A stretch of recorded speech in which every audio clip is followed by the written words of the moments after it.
What is up, everybody? It is Alex from Heavy New York calling from Zoom again, and this time we are here with Niko of OXBOW. It is great to be able to talk with you. Thanks for coming on the show today, man.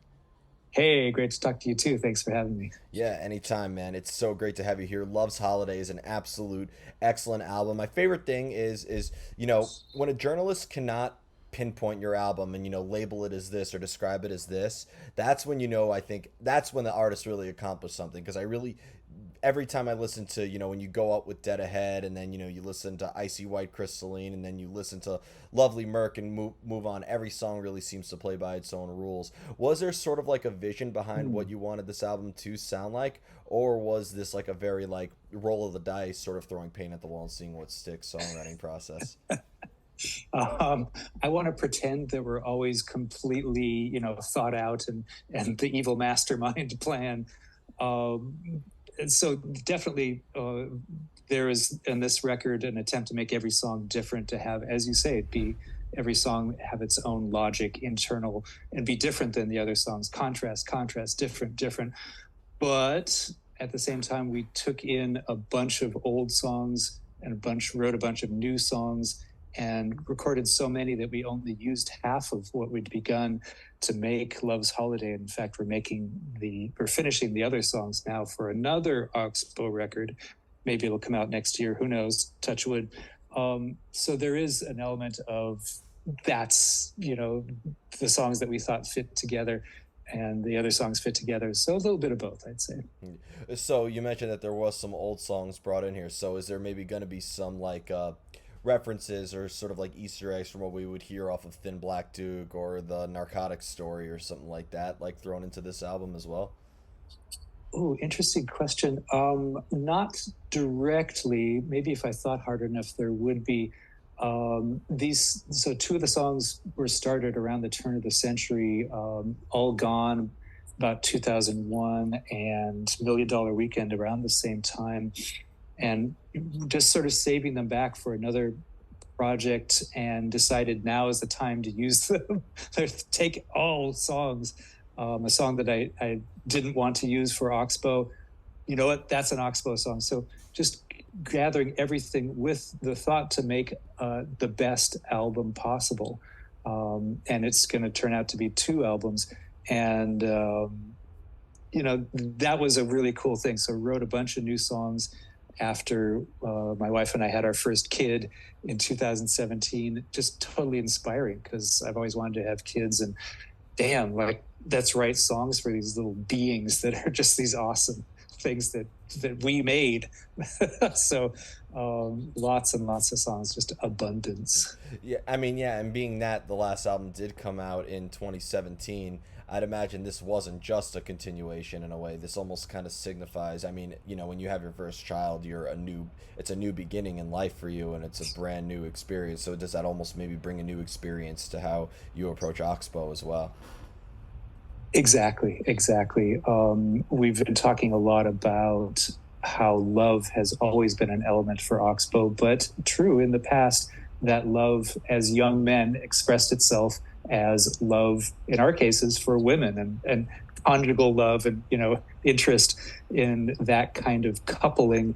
But exactly right. We've always been part of larger families and appreciated that. But now, for me personally, with kids newly, it's just opened up all this stuff. And I have to say that, my mom died in 2012, my father died in 2021, and appreciating what I had and what I've lost. Everybody does it. It's super normal. It's not a big deal in that sense, but I think losing a parent makes you appreciate the love that you had, and the love hopefully is reciprocated. And so that was a big deal too.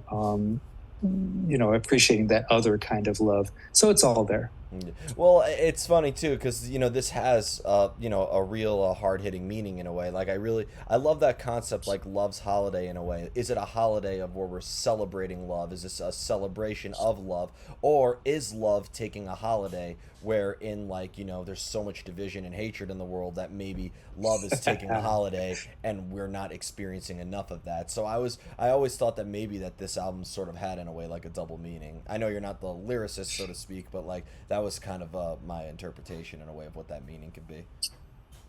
I agree, and I have to say that we do things in a consensual way, in a consensus. We reach consensus within the band, and I like the title for just the reason you said, the ambiguity. It could mean a lot of things, and I think, I've realized more and more, and it just becomes more and more powerful to me. The idea of things that I like have a level of uncertainty, and ambiguity is a little bit this, it's a little bit that, or maybe it's strongly two things at once. And it's almost as if I don't like anything that's only one thing. If there's not a double entendre, if there's not some sort of joke implied, it doesn't mean enough, or at least two meanings. So that's sort of essential for me these days, which is an odd thing to say, but yeah. Well, and I just think with somebody whose debut album is called Fuckfest, and that you're able to like demonstrate like a sense of humor, but also demonstrate like real metaphorical aspects behind it. It almost seems like every song is taken from many different angles, both on a technical level and a conceptual level, right? Exactly right, and thank you for noticing that about the first record. There is like it's so much it's funny, but it's also true. It's also a real idea. Like, whoa, how cool would that be? I'm thinking about the artwork for Fuckfest that Jim Blanchard, the guy that did the cover, he created the drawings and then sent two versions of the cover. He was working in a copy shop, and this is like 1988. And he did, if you think of that blue and the bodies, and he said, it was too clear. So I took that image and then copied it, and it degraded. And I wasn't sure which one. I kind of liked the degraded one. I liked the clear one. And for me, I was like, holy shit, if you don't mind me swearing. But that's exactly what we're trying to do. It's two things. It's the clear, it's the not clear. The music has a palindrome, like a mirror image thing going on. Let's use one for the front cover and one, the degraded image, for the back, or whichever one it was. So, these serendipitous things you come upon. And yeah, for sure, we try to look at things from both angles. Yeah. Does the music resonate with you depending on what angle it comes through, whether it is rooted more on a personal level versus taking more external sources of inspiration? Does it almost feel like it's a different energy or a different method of execution altogether? And you're talking about our music? Yeah. Yeah, it does. I find that I enjoy most, and I really strive for, I try to get to something that has an emotional connection for me. It's not just an intellectual exercise, but as you say, I really dig music that has something, an Easter egg, you'd call it, or something, a little puzzle, or something that means something more. So yeah, like there's a bit of a song that has the choir arrangement is a bit for my father, and at the same time, the intellectual exercise of how do you get that? It's having these polyrhythms and things, and yeah, I like that kind of that puzzle that means a lot. I mean, I consider like Oxbow's music to be very experimental. I mean, if you look, if you look up the genre, your genre on Wikipedia, you even clarify as experimental rock, and I think you guys are 100% an experimental rock band. Is it fair to say that maybe trying new things and bringing new elements and experimenting is fairly more flexible in a way, because you're not really confined to something? You could tell what will be off of Serenade in Red or Let Me Be a Woman or An Evil Heat, etc. So it's important for us to push and try other things. I mean, I love this. It's easy to frame the conversation as, I love the way that there are certain bands, let's say AC/DC or ZZ Top, who you kind of know what you're going to get, and there's something comforting in listening to the modern jazz quartet. They do that thing. There's always going to be some Bach, and it's going to swing, and it's going to have a little bit of blues when you listen to MJQ. For Oxbow, our MO is to try to be different, to try to be a little bit confusing and be a little bit clear. I like that, and I do sometimes wish that we could just sort of stick to one genre and nail the hell out of it every goddamn time. And there's something comforting, and that's the way to be successful, right? To find an audience and just to give people what they want. Well, I mean, I think that depends on the band. Like, in a way, Okay. like sure, AC/DC they could do the same album over and over and over again. Cannibal Corpse and Morbid Angel and Obituary. And Morbid Angel's not a best example anymore, but like, they can stick to making the death metal sound in a way. But take a band like Avenged Sevenfold for example. Every single album sounds completely different from each other. You take a band, my personal favorite band, Lacuna Coil, how they experiment, and no two albums sound alike, and both Yeah. are, I mean, sure, they're not AC/DC, but like they have a dedicated fan base because people look forward to seeing what the hell is this band gonna do next. So I think there is enjoyment to be had on both sort of sides in a way. Nice. I agree with that. And that's our path anyway. So we embrace it. Yeah, but it's funny whenever I ask a band like how the making of an album was, and they say, "Oh, we all mutually came together. It was all such a great understanding." I don't believe it. I'm sorry. No. I call BS every time somebody says that because it's a band with 3 to 4 other people, five in some cases, and Slipknot 10, and like you're writing a dozen or so songs. There's gonna be disagreements. You all have your own different experiences and your own different emotions. But do you think that maybe all of you being in different headspaces is part of the reason why you're able to kind of have such a fluctuating sound? You're coming up with the good questions. Yeah, for sure. When we arrive at something, it's as good as we can make it when we agree and finish something. Because, oh man, I it's my job to instigate things in the music department, and it's it's a challenge to bring stuff in. We've been doing it for so long that we're kind of used to the drill, but it's always Dan takes a long time to warm to the new stuff, and often it's after, for example, a record's been out for a year. He'll write me and say, "Hey, I'm finally digging the new songs." Like, Jesus, we've been working on this stuff for years in our case, and there's a gauntlet to the agreement process within the band. We're a bunch of guys, and there's no politeness anymore, and that's good. But it's can be off-putting, and I take a break from it, from dealing with the band chaos, the band sort of pig pile, the band slings and arrows. And honestly, that's part of why that the difficulty of the process, which makes things better, but is super abrasive. This is why I've really enjoyed working with Joe Ciccarelli. So we've made Narcotic Story now, Thin Black Duke, Love's Holiday, and we're working on the fourth album with Joe.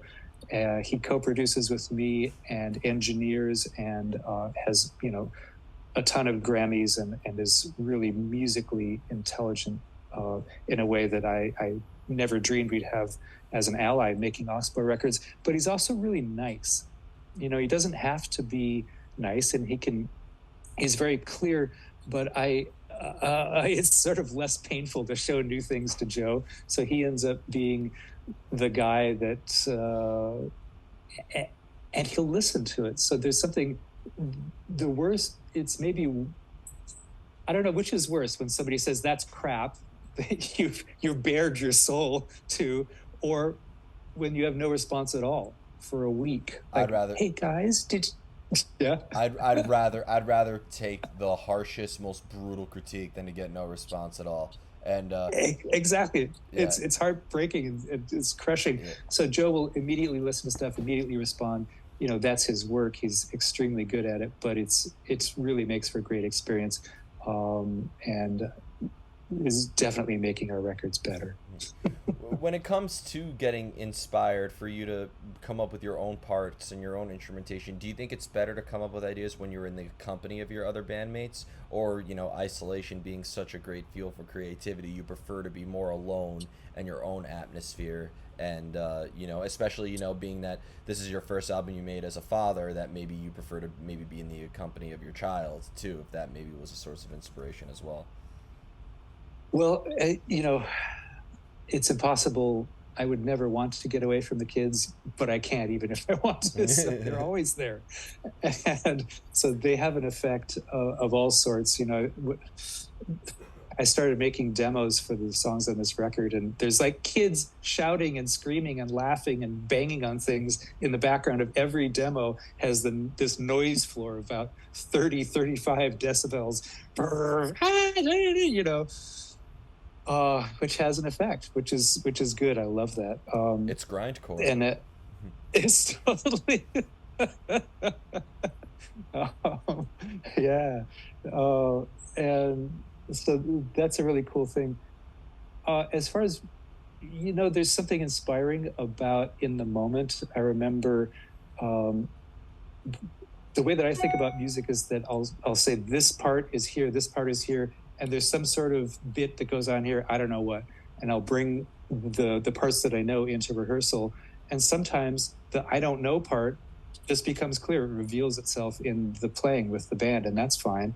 There are things that I need to work out very carefully because I want something that's a little bit tricky enough that it's just going to take me a while of trial and error. I don't want people to be breathing down my neck. Hey, it's almost time to go home. Hurry up, write something.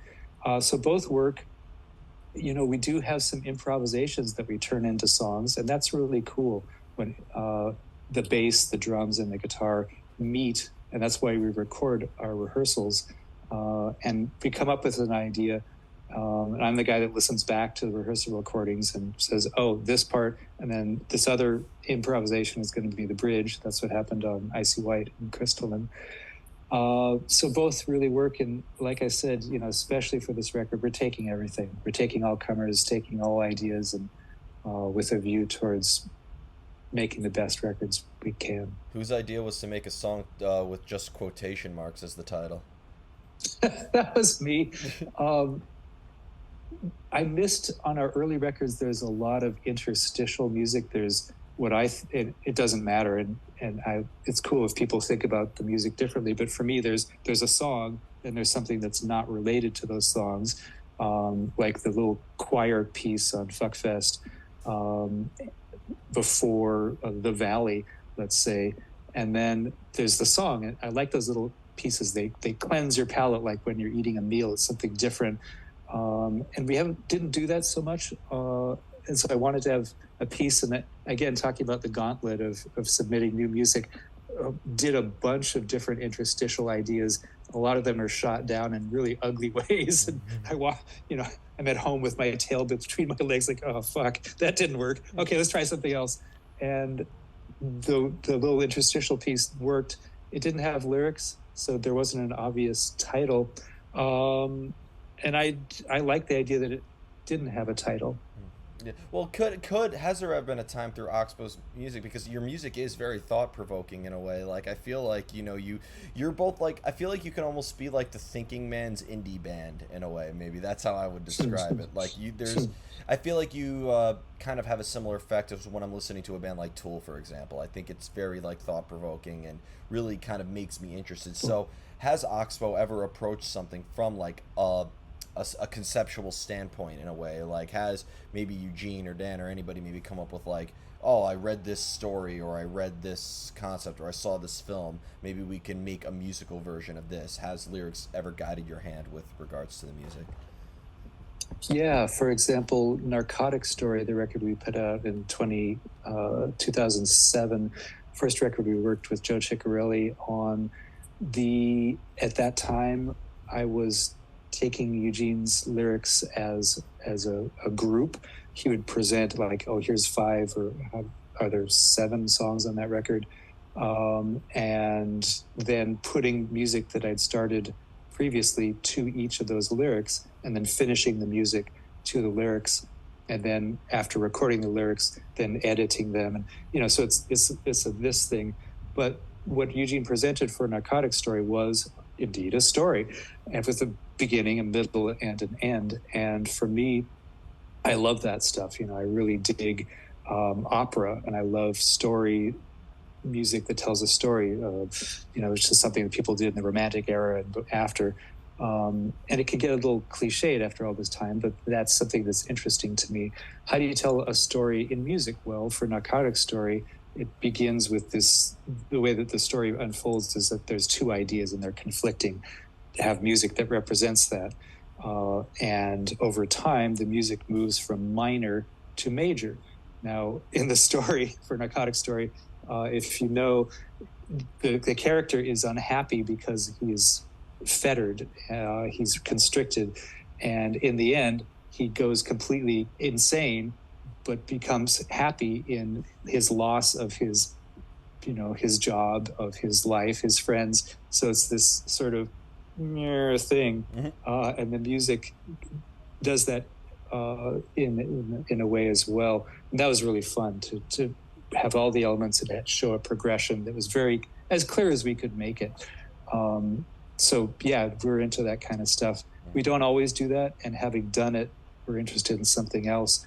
Love's Holiday is a bunch of songs that only maybe after they were put together did we realize, oh, all the lyrics are about love. And I realized that I was so much, as I said before, appreciating the relationships in my life that were not just between myself and a woman, my kids, my parents, my family, like this kind of deep love of another kind. Holy cow, we're working at the same thing.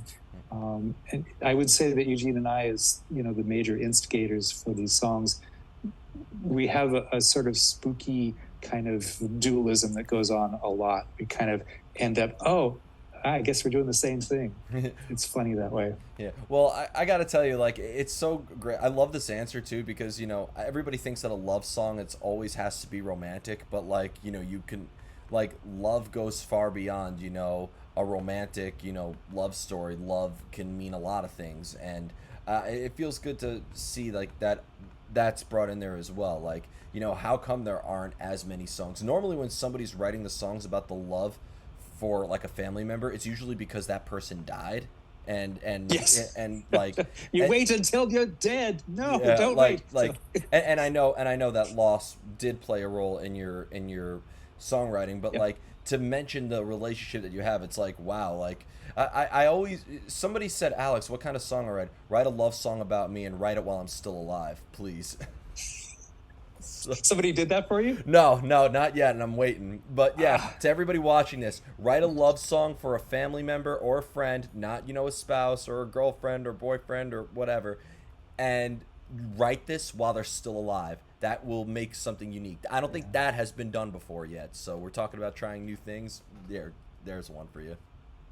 Oh, very cool. And for me, the obvious problem, let's talk about the problems in writing songs, is that it can get sappy. It's boring to talk about, this is so great, I love this, you're so cool, that's great, I really like. Well, that's why I listen to death metal. So right, in a sense, it doesn't matter. But I think if you're honest, even within the appreciation of all the great things about the love that you feel for someone, there's always some, talking about the chaos of my kids and screaming and shouting. And, some of these songs on Love's Holiday were begun me getting up before the sun was up to change my kid's diaper and recording the singing that you do to your little baby into my phone and turning that into a song.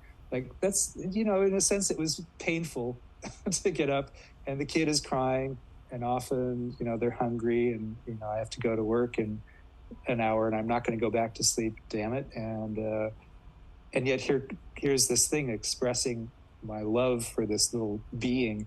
So I think both you can find within all kinds of love, the dark and the light. And if you include both of those, then I think it makes a powerful statement. Absolutely. There's a pretentious thing. Yeah. Okay, no, good. Absolutely. That was so beautiful, the way to describe songs. And I really love this. And I just saved the most difficult question for last. Are you ready? I'm ready. How do you know when a song is finished? Yeah. There's a song on Love's Holiday called All Gone. And there I work. That's one of the older songs. It was begun around the turn of the century, and it was. I wrote it on a piano that was in the garage, which is below the living space in our house here in San Francisco.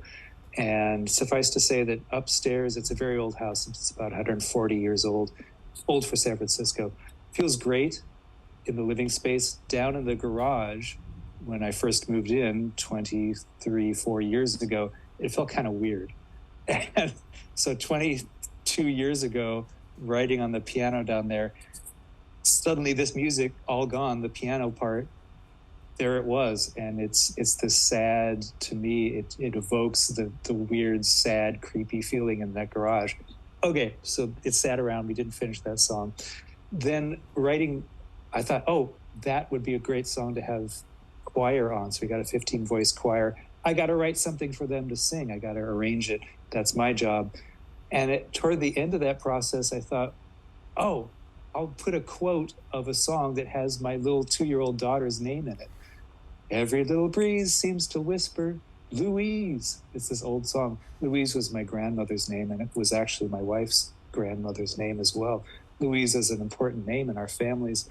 And I realized, oh my God, there's this super sad, super creepy music. And my little girl's name, this song that is about her, when I was done, when I'd done that, it just brought tears to my eyes. It made me really upset. And yet it was powerful. And I knew that I was done because I'd completed everything I need to do with that song. It really touched me in a strange and different way. And I can listen to it now, but for a while when I got back to test pressings, I just wept for this odd juxtaposition, and it just was powerful. Like, okay, that's done. That's a strong example.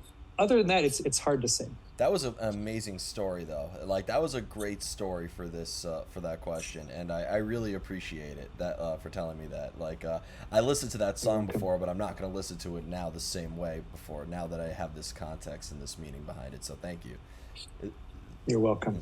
Before we go, I want to thank you so much for just a real interesting conversation and for such a a real inspiring chat. Is there just anything else with Oxbow you'd like to promote with the release of Love's Holiday in terms of new videos?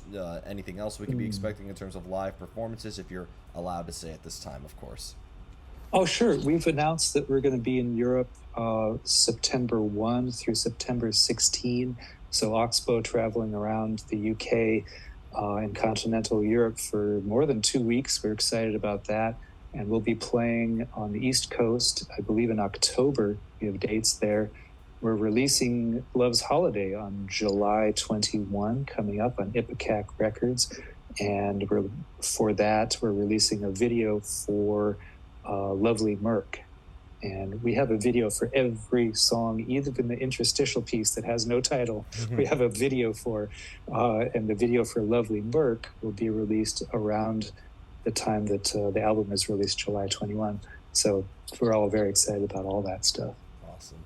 Well, thank you so much, everybody. We are here with Oxbow. Be sure to check out Love's Holiday coming out July 21st. This is Alex from Heavy New York, and we will see you next time. Thanks, Alex. Take care, man.